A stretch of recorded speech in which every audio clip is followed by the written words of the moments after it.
Bismillahirrahmanirrahim. Today the topic of our discussion is mycobacteria. अच्छा जी, mycobacteria आज हम पढ़ेंगे। माइकोबैक्टीरिया क्या हैं कि माइकोबैक्टीरिया वो बैक्टीरिया हैं जो एसिड फास्ट स्टेन से जो है ना हमारे पास स्टेन होते हैं। इससे पहले हमने पढ़ा था ग्राम पॉजिटिव हमने ऑर्गेनिज़म पढ़े थे, ग्राम नेगेटिव ऑर्गेनिज़म पढ़े थे। वो ऑर्गेनिज़म्स जो है ग्राम स्टेन में जो है ना स्टेन होते थे। अब माइकोबैक्टीरिया ऐसे ऑर्गेनिज़म हैं जिनके लिए एक स्पेसिफ़िक स्टेन होता है, ग्राम स्टेन एसिड फास्ट स्टेन, और ये एसिड फास्ट रॉड्स होते हैं। ठीक है, इसलिए इनको क्या कहते हैं, माइकोबैक्टीरिया कहते हैं। ठीक है, अब ये इस तरह के पर्पल हमारे पास नज़र आ रहे हैं, इस तरह के हमारे पास नज़र आ रहे हैं ग्राम स्टेनिंग में। ठीक हो गया। अच्छा, अब इसमें हमारे पास टाइप्स कौन कौन सी हैं जी माइकोबैक्टीरिया में हमारे पास माइकोबैक्टीरियम ट्यूबरकुलोसिस है, माइकोबैक्टीरियम एवियम इंट्रासेलुलराई है, माइकोबैक्टीरियम सक्रोफलेशियम है, माइकोबैक्टीरियम मेरिनम है। अच्छा, अब हम इनके डिजीज़ पढ़ेंगे, कौन कौन से डिजीज़ कराते हैं। इनमें जो सबसे इम्पोर्टेंट है याद रखना, वो ये माइकोबैक्टीरियम हमारे पास ट्यूबरकुलोसिस सबसे इम्पोर्टेंट है। अच्छा, ये हमारे पास क्या करवाता है, पल्मनरी इन्फेक्शन करवाता है माइकोबैक्टीरियम ट्यूबरकुलोसिस। आगे हम इसको डिटेल में भी हम देखेंगे ट्यूबरकुलोसिस क्या करवाता है। जो तीन है जो हमारे पास लेस इंपॉर्टेंट है, वो समझने वाली बात है। माइकोबैक्टीरियम एवियम इंट्रासेलुलराई, तो ये ऑर्गेनिज़म क्या करता है बेसिकली, ये जो एड्स वाले हमारे पास पेशेंट होते हैं, जिनमें एड्स में आपको पता है कि जो बॉडी का इम्यून सिस्टम है वीक हो जाता है। जो लिम्फोसाइट्स हैं हमारे पास, टी लिम्फोसाइट्स, उनका काउंट हमारी बॉडी में बहुत ज़्यादा कम हो जाता है। HIV एक वायरस होता है, HIV बॉडी में अटैक करता है और ये CD4 काउंट को या टी सेल्स को कम कर देता है। तो जब ये 50 से भी कम सेल्स रह जाते हैं पर मिलीमीटर क्यूब, तो उस वक़्त जो है एड्स में याद रखिएगा कि माइकोबैक्टीरियम एवियम इंट्रासेलुलराई ये ऑर्गेनिज़म क्या करवाता है, डिजीज़ करवाता है। फिर हमारे पास माइकोबैक्टीरियम सक्रोफलेशियम क्या करता है, ये बच्चों के अंदर जो है ना सर्वाइकल लिम्फेडेनाइटिस, सर्वाइकल लिम्फ नोड्स को इन्फेक्ट करता है। फिर मेरिनम क्या करता है, ये जो फिशर्स होते हैं जो समंदर के करीब रहते हैं उनमें हैंड इन्फेक्शंस करवाता है। मेरिनम, सक्रोफलेशियम, एवियम इंट्रासेलुलराई। लेकिन जो सबसे इम्पॉर्टेंट बात है कि जो सबसे हमारे पास इम्पॉर्टेंट बैक्टीरिया है वो माइकोबैक्टीरियम हमारे पास ट्यूबरकुलोसिस है, और एक हम आगे और पढ़ेंगे माइकोबैक्टीरियम लेप्राई। ये दो हमारे पास इम्पॉर्टेंट है। अब TB ट्यूबरकुलोसिस जो सबसे ज़्यादा लंग्स को इन्फेक्ट करता है, तो इसकी सिम्टम क्या होंगी, इसमें फ़ीवर होता है, बुखार होता है, रात को ठंडे पसीने आते हैं, वज़न कम हो जाता है, खांसी लगती है और खांसी में खून भी आ सकता है बलगम में। ठीक है, fever, night sweats, weight loss, cough और हेपेटाइटिस की हिस्ट्री होती है पेशेंट की।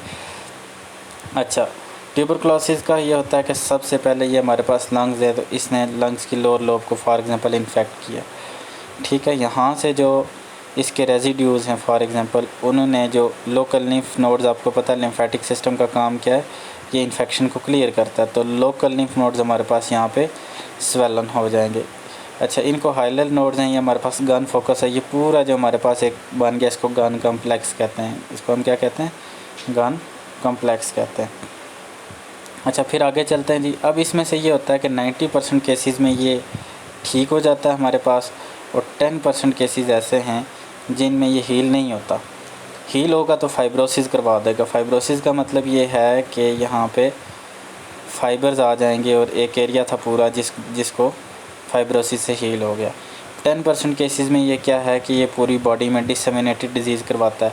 ब्रेन में जा सकता है तो वहाँ पे हमारे पास ट्यूबरकुलस मेनिंजाइटिस करवाएगा।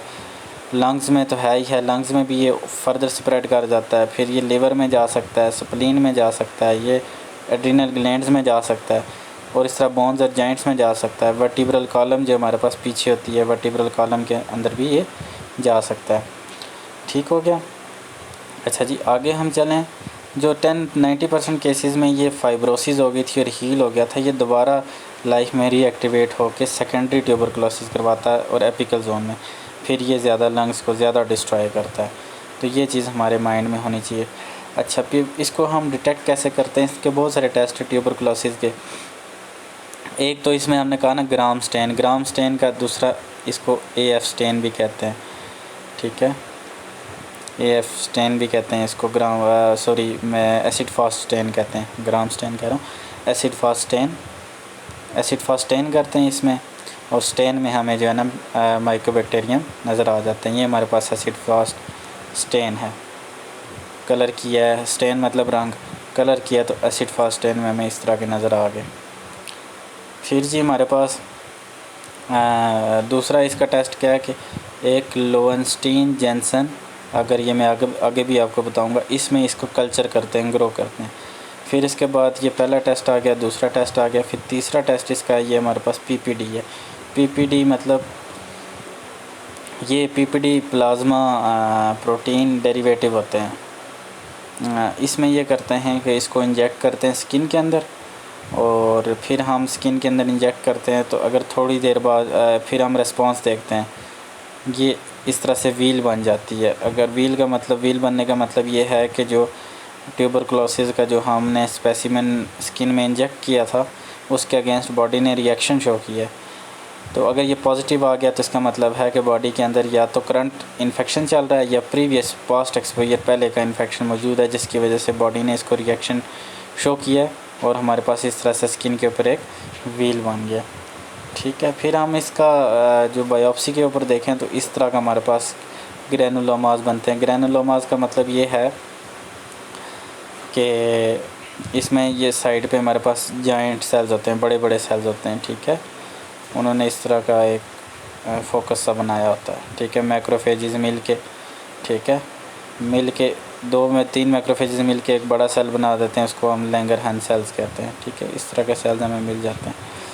तो ये हमारे पास ट्यूबरकुलोसिस है। बाकी ट्यूबरकुलोसिस की ट्रीटमेंट आपने फार्माकोलॉजी में पढ़ी है कि ट्यूबरकुलोसिस जब किसी को डायग्नोस हो जाए तो फिर हम उसको आइसोनियाज़िड, रिफेम्पिन, इथेम्ब्यूटोल, पायराजिनामाइड, रिफेम्पिन, उसमें एक एंटी ट्यूबरकुलोसिस ट्रीटमेंट पूरी होती है, वो हम उसको देते हैं 6 माह 9 माह।